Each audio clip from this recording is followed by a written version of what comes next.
Okay, meron tayo ditong solar panel, ay solar lights na ikakabit, no, dahil naputol yung kinalawang na to. Okay, ituturo ko lang kung paano ma-identify yung positive at negative. Example, ganito yung kulay, magkaparehas. Saan ba yung positive, saan ba yung negative, no? Kasi pag nagkabaliktad to, hindi rin siya gagana. Pero maganda yung alam din natin kung paano siya i-trace. Saan yung positive mo, saan yung negative mo, okay? So, tester lang natin. Yan, tester lang natin. Okay, mahina na yung ilaw niya, kung nakapansin nyo. Ngayon, sa analog muna tayo. Okay, kailangan naka-times 10 yan. Times 10 to. Yan, tapos to. Then, testerin natin kung saan papalo. Papaliwanag yung pagkakaiba ng analog at sa digital. Digital at analog. Okay. Pakita ko lang. Ito yung positive test probe natin. Ito yung negative natin. Testerin natin. Yan.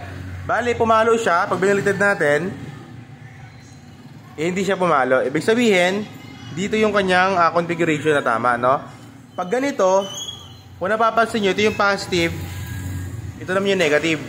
Okay? Okay.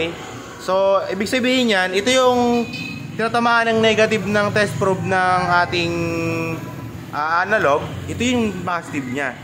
Ito naman yung negative. Baliktaran to, idol, no? So, ito yung positive line ng test probe. Pero sa, naman, sa solar, ito yung negative niya. Okay? Baliktaran. Okay, yan, o. Bali, ito yung magiging positive mo. Ito yung magiging negative mo. So, digital naman tayo. Sa digital naman tayo, kailangan naka-diode test mode tayo. Ayan, diode test mode. Nakita nyo naman. Okay? And then, tester naman. Di ba ito yung ating positive, ito yung negative natin? Okay, ulitin natin. Ito yung positive natin, ito yung negative. So, sa positive, negative yung nakalagay. Sa, ayan, pabalo. Sa digital naman, check natin kung ganun din. Ito yung, natin. Okay, bali wala, no? Baliktaran natin. Ayan, nagkaroon siya ng reading.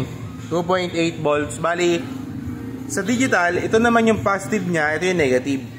Bali, kung ano yung test probe ng digital, yun yung susundin mo. Yung tinamaan ng positive line, so ito yung positive talaga ng connection. Ito yung negative. Ayan. Bali, baliktaran sila. Pansinin nyo ulit, sa digital tayo, ito yung positive, ito yung negative. Ayan. Sa analog naman, ito naman yung positive, ito yung negative. Baliktad sila. Ayan, baliktad sila, no? Ngayon, lagay natin dito. So, ito yung positive niya, may plus sign. Ito yung negative niya. Kabit natin yung positive. Ayan, kabit natin. Tapos, ito naman yung negative. Tignan natin kung iilaw yung solar panel. Yung solar, lights. Ayan, nakabit na natin yan. Nakabit na natin. And then, iangat lang natin ng konti. Iangat natin ng konti. Ayan. Ayan. Kung nakapansin nyo, umiilaw na to. Ibig sabihin, okay na yung solar. Ayun lang mga idol, no? Salamat sa panonood.